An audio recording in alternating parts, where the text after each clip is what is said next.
अस्सलाम वालेकुम नाज़रीन, पाकिस्तान प्रॉपर्टी लीडर्स राना अदनान मुदस्सर बात कर रहा हूँ। आज मैं बैरियर टाउन कराची से मुखातिब हूँ और करंट सिचुएशन प्रॉपर्टी मार्केट की क्या चल रही है बैरियर टाउन कराची में ख़ासकर, इसको हम लोग डिस्कस करने वाले हैं। और प्रॉपर्टी की कीमतों को या ट्रेंड्स को डिस्कस करने से पहले मैं जो लोग प्रॉपर्टी का काम कर रहे हैं इनके बारे में ज़रा 2-4 बातें करूँगा। अपने कस्टमर्स जो रेगुलर यहाँ पे काम करते हैं, जो यहाँ इन्वेस्ट करते हैं, उन लोगों को मुखातिब करते हुए मैं आप लोगों की तवज्जो इस तरफ दिलाना चाह रहा हूँ कि बहुत सारे लोग आज मार्केट में मौजूद नहीं हैं। और ये कौन से लोग हैं जो रियल एस्टेट का काम करते थे, जो एज ए बिल्डर डेवलपर यहाँ काम कर रहे थे, लेकिन आज due to some certain reasons कुछ भी हो सकती हैं। बहरहाल ultimately they are not present in the market right now. उसके पीछे क्या सर्कमस्टांसेस हैं, क्या हकाइक हैं और क्या रीजंस बनी, वो सारी चीज़ें मैं आप लोगों पे छोड़ता हूँ। बल्कि आप लोगों को बहुत सारा आइडिया है भी कि कौन लोग आज अपनी मिस कमिटमेंट या ओवर कमिटमेंट की वजह से मार्केट का हिस्सा नहीं है। अभी आप लोगों को 2-4 मशवरे देने हैं, एडवाइस करना है और फिर बात को आगे बढ़ाते हैं। बेसिकली बहुत सारी वीडियोस में मैंने ये जुमला बोला कि सस्ता रोए बार बार, महंगा रोए एक बार। इस पे भी बहुत कम लोगों ने अमल किया होगा, लेकिन आज दोबारा दोहरा रहा हूँ इस बात को कि आप लोग आइंदा भी इस जुमले को याद रखिए कि आप लोग बिल्कुल सस्ती प्रॉपर्टी की तरफ ना जाया करें। अपॉर्चुनिटी क्राइसिस में अपॉर्चुनिटी है, हमने इस पे भी बात की, हम लोग आपके सामने ऐसी ऑप्शंस रखते रहे, लेकिन दैट डजंट मीन कि हमेशा आपको सस्ती प्रॉपर्टी ही अच्छी और म्यारी प्रॉपर्टी मिलेगी। फिर इसके अलावा बहुत सारे लोग मार्केट में ऐसे आए जिन्होंने जिस तरह से मैंने बहुत सारी एग्जांपल्स दी कि by one get one free, और फिर जो भी रेट आपने मुंह से निकाला वही रेट उन्होंने एक्सेप्ट भी कर लिया। वो बुकिंग का वक्त था या आप लोग कंस्ट्रक्शन के कॉन्ट्रैक्ट्स कर रहे थे या अपार्टमेंट की बुकिंग, शॉप की, या इस तरह के कोई मेजर कॉन्ट्रैक्ट्स या कमिटमेंट्स जो करने के लिए आप लोग मार्केट में आते थे। तो बहुत सारे लोग इस तरह की चीज़ें आप लोगों के साथ बगैर सूझबूझ के और बगैर किसी वेरिफिकेशन के या बगैर किसी कैलकुलेशन के आपके साथ ऐसी कमिटमेंट कर लेते थे, और obviously they are not in the market right now. वो लोग फिर आज मार्केट में मौजूद भी नहीं है। तो आप हमारे मासूम कस्टमर, मासूम आवाम, और ख़ासकर उन लोगों को मुखातिब कर रहा हूँ, उन लोगों ने अपना नुकसान किया जो लोग वक्ती फ़ायदे को सोच के लालच में आ गए थे। और ये स्ट्रेट फॉरवर्ड बात है कि लालच में आप लोग आ गए थे उस वक्त। अभी इस बात को थोड़ा और आगे बढ़ाते हैं कि आजकल जो सिचुएशन चल रही है, मैं आप लोगों को यहाँ पे वार्न करना चाह रहा हूँ बड़े वाज़ेह अल्फाज में कि आज यहाँ पे रियल एस्टेट कंपनीज, बहुत बड़ी बड़ी कंपनीज काम कर रही हैं, लेकिन जो कंपनीज आज अपनी जगह पर मौजूद हैं, स्टेबल है, अल्हम्दुलिल्लाह काम कर रही हैं, लेकिन इसमें काम करने वाले एजेंट्स बहुत बड़ी तादाद में, वो एजेंट्स जो आज मार्केट में मौजूद नहीं है और लोगों के साथ पर्सनल लिंक्स या कनेक्शंस बना लेते हैं, और फिर वो कनेक्शंस या लिंक्स या आप लोगों की जो पीआर बनी या किसी के साथ अटैचमेंट हो गई वक्ती तौर पे, तो हमारे कस्टमर्स एतबार करके उनके पर्सनल अकाउंट्स में ट्रांजैक्शंस करना शुरू कर देते हैं, अपने प्रॉपर्टी के डॉक्यूमेंट्स उनके हैंड ओवर कर देते हैं, अपने अपार्टमेंट, शॉप, बेंगलो, घर या विला की कीज़ इवन उनके पास रखवा देते हैं कि आप लोग ये रख लें जी, हम तो आप पे एतबार करते हैं, आपके साथ तो हमारा बहुत ही अच्छा जो है वो मरासिम बन गए, बहुत अच्छे हमारे जो है कंसर्न है, बहुत अच्छे रिलेशन बन गए, तो आप लोग ये रख लें। देखिए, आप अगर ये चाहते हैं कि आपको मुस्तकबिल में पछताना ना पड़े, तो आप लोग इस तरह से यानी जो शॉर्ट टर्म आपके रिलेशंस बने, या मार्केट में अगर प्रोफेशनल आपने सर्विसेज लेनी है तो प्रोफेशनलिज्म के जितने भी कवायद व ज़वाबित हैं उनको फॉलो भी करें। ठीक है, रूल्स एंड रेगुलेशन को देखें, और फिर अगर आप किसी को डॉक्यूमेंट हैंड ओवर कर रहे हैं उसका रिटन प्रूफ लें, आप कंपनी के मैनेजर के साथ बात करें। मुख्तलिफ टीमें, मुख्तलिफ जो हायरार्की बनी होती है, कंपनी में मैनेजर्स होते हैं, सेल्स के अलग हैं, अकाउंट्स के हैं, ऑपरेशंस के अलग हैं, मैनेजमेंट में अलग लोग हैं। तो इनके साथ जब तक ये चीज़ें प्रॉपर कम्युनिकेट ना करें, डॉक्यूमेंटेशन ना करें, आप लोग अपनी प्रॉपर्टी की कीज़, डॉक्यूमेंट्स या पैसों का लेन देन भी इवन ऑफिशियल अकाउंट्स के अलावा पर्सनल अकाउंट्स में मत कीजिए। बहुत सारे लोग इस तरह करके आज मार्केट में हमारे पास कंप्लेंट्स लेके आते हैं। यहाँ पे डीलर्स कमेटियाँ बनी हुई हैं, फिर मुख्तलिफ ऑफिस में मैंने ये शिकवे शिकायतें या रिटर्न एप्लीकेशन, एफआईआर, थाना कचहरी के मामला हम लोग देखते हैं, लेकिन ultimately this is the wastage of time. ये हमारे, वंस अगेन मैं बात कर रहा हूँ, हमारे इनोसेंट वो लोग, हमारी अवामुन नास, जिन लोगों को बहुत ज़्यादा ऐसे जो मसाइल से दो चार नहीं हुए होते, तो वो इस तरह की जब चीज़ों से गुज़रते हैं और एतबार करते हैं, तो फिर अल्टीमेटली बहुत बड़ी मुश्किलात का सामना उन लोगों को करना पड़ता है। फिर अपने ही हाथ से दी हुई पेमेंट या अपने ही हाथ से दिया हुआ पैसा वापस रिकवर करने में मतलब कई साल लग जाते हैं, या सम टाइम आप लोगों की अमाउंट डूब जाती है या कई साल लग जाते हैं। तो सॉरी टू से ये चीज़ें मेंशन कर रहा हूँ कि उसमें कहीं न कहीं आप लोगों ने जल्दबाज़ी की होगी या ऐसी जगह पे एतबार कर लिया होगा जहाँ नहीं बनता, और फिर ऐसे लोगों के साथ कमिटमेंट कर ली, या अगले को आप लोगों ने खुद इंस्टिगेट किया ओवर कमिटमेंट के लिए। कुछ ना कुछ इस तरह का हुआ होगा। अगर आप माज़ी में जाके आप बिल्कुल ठंडे दिमाग से सोचेंगे, रियलाइज़ करेंगे, तो आपको इन चीज़ों का आइडिया होगा। अभी मार्केट में प्रॉपर्टी की कीमतें काफ़ी कम हैं, और आप लोग इसके बावजूद मैं आप लोगों को यहाँ पे फिर एक दूसरा पॉइंट आप लोगों को वार्न कहूँगा,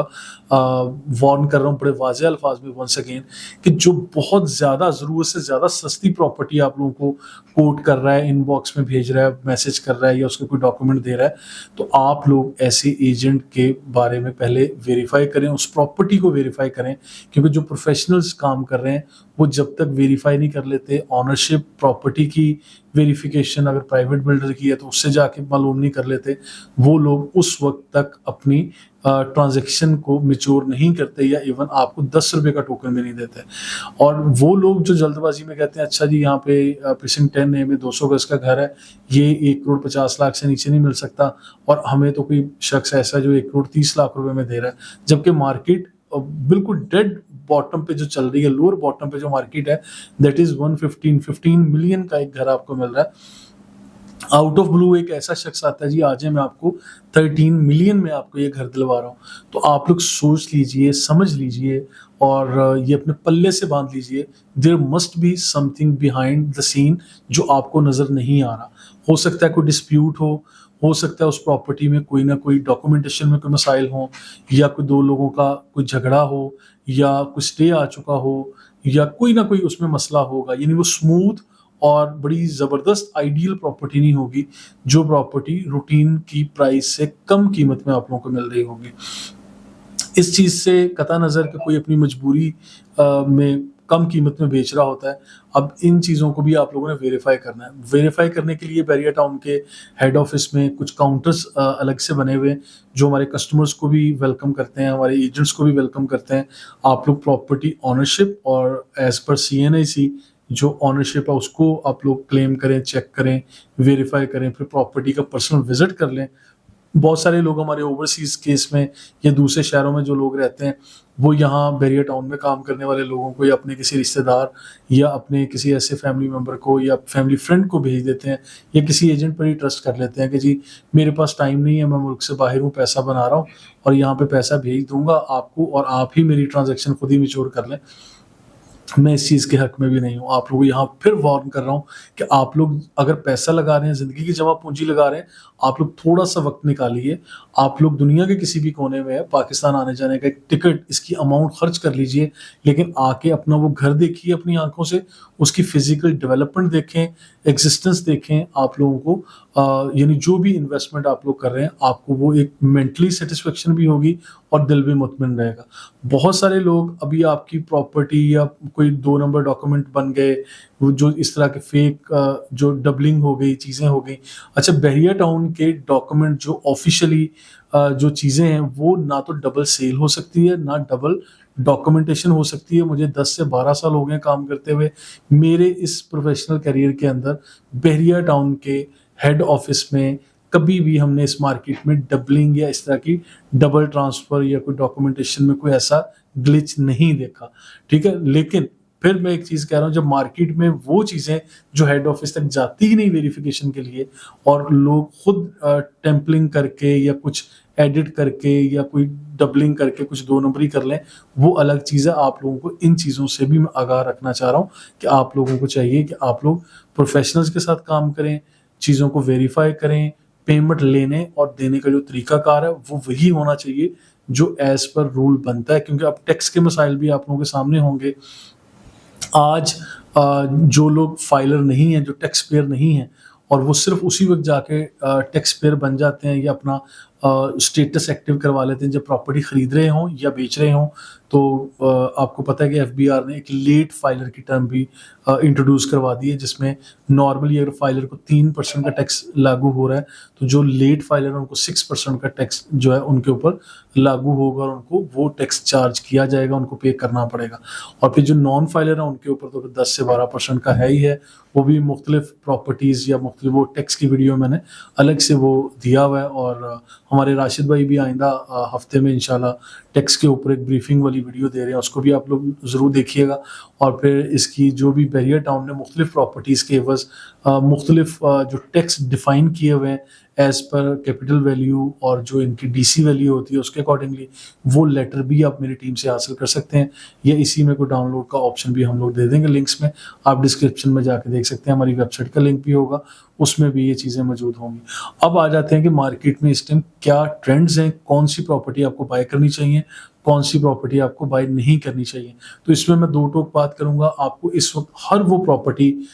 आज चांस डील के तौर पे आपके सामने आ रही है जो 100% रेडी है, विद कीज है, विद पोजेशन है, जिसमें कोई किसी किस्म के हिडन कॉस्ट नहीं है, और वो बैरियर टाउन के हेड ऑफिस से आपको यानी डायरेक्ट ट्रांसफर मिल रही है।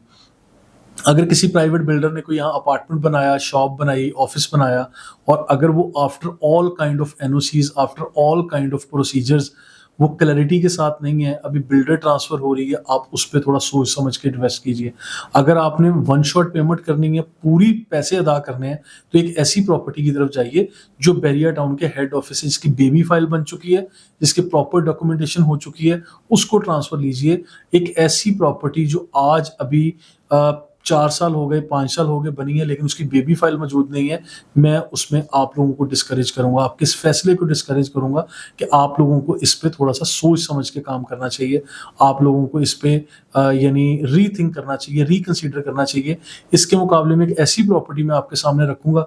जो प्रॉपर्टी यानी बैरियर टाउन के हेड ऑफिस से वेरीफाइड प्रॉपर्टी हो, और जिसके ऑनर ने, बिल्डर ने, डेवलपर ने हर तरह के बैरियर टाउन के तकाजों को पूरा करके बेबी फाइल हासिल कर ली हो या कंप्लीट फाइल हासिल कर ली हो। आप एक ऐसी ही प्रॉपर्टी में इन्वेस्ट कीजिए, और उसमें अपार्टमेंट हो, शॉप्स हों, जो बेंगलोज हैं, विलाज हैं, प्राइवेट बिल्डर ने घर बनाए हुए हैं, दुकानें हैं, शॉप्स हैं, कुछ भी हो। क्योंकि फिर आइंदा बाद में जाके क्या होता है, फॉर एग्जांपल आज मैं जिना एवेन्यू के एक छोटे से ऑफिस में, ग्राउंड फ्लोर के एक शोरूम में बैठ के अपना ऑफिस रन कर रहा हूँ, और यहाँ पे मुझे आज इलेक्ट्रिसिटी का जो यूनिट है वो तकरीबन 80 रुपीज़ पर यूनिट कॉस्ट कर रहा है। अब इसी के मुकाबले में अगर मैं एक ऐसे ऑफिस में बैठता हूँ, वो ग्राउंड फ्लोर का ऑफिस हो या ऊपर 15वें फ्लोर का ऑफिस हो, अगर मैं किसी प्राइवेट बिल्डर की एक ऐसी बिल्डिंग में जाके बैठ जाता हूँ जिनके पास बैरियर टाउन की एनओसी मौजूद नहीं है, बेबी फाइल मौजूद नहीं है, वहाँ नाज़रीन मुझे 190 रुपये पर यूनिट अदा करना पड़ता है। और देखिए बहुत सारे ऑफिस ऐसे हैं जो आज अफोर्ड कर रहे होंगे, लेकिन बड़ी मुआज़त के साथ दो टोक बात है, मैं तो अफोर्ड नहीं कर सकता, और मेरी तरह की अवामुन्नास जो लोग बड़ी दर से पैसा बनाते हैं वो लोग भी इस तरह से बर्दाश्त नहीं कर पाएंगे। ख़ासकर रेजिडेंशियल यूनिट्स जिनके पास मौजूद हैं, जिन लोगों ने रिहाइश रखनी है 24 घंटे में, अगर ऑफिस के केस में या दुकान के केस में आप 8 घंटे, 10 घंटे या 6 घंटे अपना कारोबार की जगह को खोलते हैं और उसी वक्त जनरेटर चला लेंगे या ज़्यादा जो कॉस्ट वाला यूनिट है उसको अफोर्ड कर लेंगे, लेकिन जहाँ आपने रिहाइश रखनी है वहाँ तो 24/7 आपको इलेक्ट्रिसिटी चाहिए। वहाँ पे आपको कोई जनरेटर के ग्लिचेस नहीं चाहिए, कोई आपको 190 रुपये वाला यूनिट नहीं चाहिए, वहाँ पे मेंटेनेंस भी आपको हेड ऑफिस की चाहिए, वहाँ पे आपको अपनी बिल्डिंग की जो कमेटी बनती है वो चाहिए, आपके लिफ्ट्स ऑपरेशनल हो, और ऐसा बिल्डर, ऐसा डेवलपर वो आपके लिफ्ट भी ऑपरेशनल बमुश्किल करेगा जिसमें आबादी कम होगी, या जिसमें अभी तक बैरियर टाउन की तरफ से मीटर्स ही इंस्टॉल नहीं हुए, या बैरियर टाउन की तरफ से इलेक्ट्रिसिटी नहीं आई। वाटर, इलेक्ट्रिसिटी और गैस, ये बेसिक वो नीड्स हैं जो आप लोगों को बैरियर टाउन में रहते हुए भी अगर इनके मसाइल से आप 2-4 हैं, तो फिर आपको बैरियर टाउन भी आने का कोई फ़ायदा नहीं हुआ। फिर तो शहर में इन मसाइल से आप पहले ही मत्था मार रहे थे, अब बैरियर टाउन में आके भी अगर आप लोगों ने इन्हीं मसाइल से 2-4 रहना है, फिर आप गलत हाथों में चले गए, रॉन्ग साइड पे आपने जाके इन्वेस्टमेंट कर दी। तो आज मुलाहिजा कीजिए मेरे इन पॉइंट्स को, इन सजेशंस को जो मैं आपको दे रहा हूँ, कि आप ऐसे बिल्डर्स, ऐसी शॉप्स, ऐसे अपार्टमेंट, ऐसे बेंगलोज और विलास में अपनी इन्वेस्टमेंट को लेके आएँ जहाँ बैरिया टाउन की जारी करदा एनओसीज़ मौजूद हैं, जिन लोगों के पास इलेक्ट्रिसिटी मौजूद है, और ये मैं उनकी बात कर रहा हूँ जिन लोगों ने लॉन्ग टर्म इन्वेस्ट नहीं किया। जिन लोगों ने लॉन्ग टर्म इन्वेस्ट किया हुआ है, इंस्टॉलमेंट प्लान को अवेल किया, उन लोगों को तो वेट एंड सी में जाना ही जाना है। वो लोग तो अपने प्लान के मुताबिक 4 साला, 3 साला या 2 साला पेमेंट प्लान को चला रहे हैं, वो ऑनगोइंग है, उसको मैच्योर होने दें। लेकिन आज अगर कोई फ्रेश बायर के तौर पे आप आते हैं, बैरिया टाउन में बाइंग करना चाहते हैं, तो मैं आप लोगों को वार्न कर रहा हूँ, आप लोग ऐसी प्रॉपर्टी पे जाइए जहाँ हर तरह की सहूलियत और हर तरह की डॉक्यूमेंटेशन में क्लैरिटी मौजूद है, ना कि गैर वाज़िह चीज़ों की तरफ आप जाएँ। गैर वाज़िह चीज़ों की तरफ नहीं जाना, फाइल कागज़ के टुकड़ों में इन्वेस्ट नहीं करना, फिजिकल एग्जिस्ट करते हुए प्लॉट्स पे जाएँ, फिजिकल एग्जिस्ट करते हुए अपार्टमेंट की तरफ जाएँ, फिजिकल एग्जिस्ट करती हुई दुकान, मकान या शोरूम्स की तरफ जाएँ। ठीक है? तो ये मेरा आज का जो तज्ज़िया है, और फिर वापस आ जाइए अब कीमतों की तरफ। कीमतों को लेते हुए एक अलग वीडियो हम लोग रिकॉर्ड करने वाले हैं, उसको भी ज़रूर देखिएगा। और इसी यूट्यूब चैनल पे इंशाल्लाह हमारी 1 या 2 दिन के गैप से हम लोग मंथली प्राइस अपडेट्स दे रहे हैं। उसमें अपार्टमेंट हों, प्लॉट्स हों या बेंगलोज़ विलाज़, हर चीज़ की हम लोग प्राइस को क्रिटिकल नज़र से देखते हैं। हमारी एक टीम जो इसके ऊपर काम कर रही है, हम लोग प्रॉपर मार्केट से सर्वे करते हैं कि कम से कम किस प्राइस पे ट्रांजैक्शन हुई है मार्केट में, ज़्यादा से ज़्यादा क्या प्राइस डिमांड की जा रही है, यानी कैटेगरी की, कॉर्नर की या बहुत अच्छी लोकेशन की, किसी भी प्रॉपर्टी की क्या कीमत, उसमें सारी प्रॉपर्टी की कैटेगरीज, कमर्शियल हो, रेजिडेंशियल हो, बेंगलोज, विलाज, अपार्टमेंट, सब चीज़ों को हम लोग कवर करने वाले हैं। प्राइस की वीडियोस को अलग से देख लीजिएगा, क्योंकि जब भी आप लोग इन्वेस्टमेंट करने के लिए बैरिया टाउन की तरफ आएंगे या प्रॉपर्टी की किसी भी मार्केट में जाएंगे, सबसे पहली चीज़ जिसको आपने मलूज़े खातिर रखना है, that will be price. Competitive price पे जाके आप इन्वेस्ट करेंगे तो आप अच्छे इन्वेस्टर हैं, आप अच्छे खरीदार हैं, और आप एक अच्छे कुव्वते खरीद वाली ताकत रखते हैं। तो आप लोगों को मैं ये कहूँगा कि आप लोग अच्छी प्राइस की तरफ लाजमी जाएँ, नेगोशिएट करें, आपका पहला हक है। दूसरी चीज़, आपने लोकेशन पे कॉम्प्रोमाइज़ नहीं करना। आज एक खड्डे में गहरा यानी एक ऐसा डीप प्लॉट लें जिसके ऊपर आपको सस्ता मिल रहा है, लेकिन जब घर बनाने जाएँगे तो आपके घर की कंस्ट्रक्शन कॉस्ट ही डबल हो जाएगी। तो कोई आपने जो है तीर नहीं मारा, कोई ऐसी आप महान हस्ती नहीं है, कोई ऐसा बहुत बड़ा फैसला नहीं आपने कर लिया। अगर एक अच्छा नॉर्मल एवरेज किस्म का प्लॉट लेते हैं जो कि ग्राउंड लेवल पे है, हार्ड रॉक्स हैं वहाँ पे, सॉलिड कंस्ट्रक्शन वाला प्लॉट है, और उसके ऊपर कंस्ट्रक्शन पे कॉस्ट आपकी कम लगती है, सॉइल टेस्ट करवा लीजिए, बहुत सारे लोग हैं, मशवरा कर लीजिए। आपके राइट लेफ्ट पे जहाँ पे प्लॉट परचेज कर रहे हैं, उसी स्ट्रीट में, उसी लोकेशन पे, उसी लोकेलिटी पे बहुत सारे लोगों ने घर बनाए हुए हैं, आप उनसे मशवरा कर लीजिए, थोड़ा सा रिसर्च वर्क कंप्लीट कीजिए। और अपनी रिसर्च को कंप्लीट करने के लिए टीम पीपीएल को लाजमी याद रखिए। अगर टीम पीपीएल के साथ आपने राब्ता नहीं किया, प्राइस नहीं पूछी, कंपैरेटिव एनालिसिस नहीं लिए, और कंपेटिटिव मार्केट में आके कंपटीशन में आप लोगों ने यानी बेस्ट प्राइस गेन नहीं की, तो you are not a good buyer. Smart buyers वही होते हैं जो अपने डिसीजन करने से पहले अपनी रिसर्च को मुकम्मल करते हैं। इसके साथ ही मुझे इजाज़त दीजिए। मैं हुराना अदनान मुदस्सर, स्क्रीन पर मेरी टीम के नंबर दिए हुए हैं, आप लोग डील्स कर सकते हैं। Thank you so much.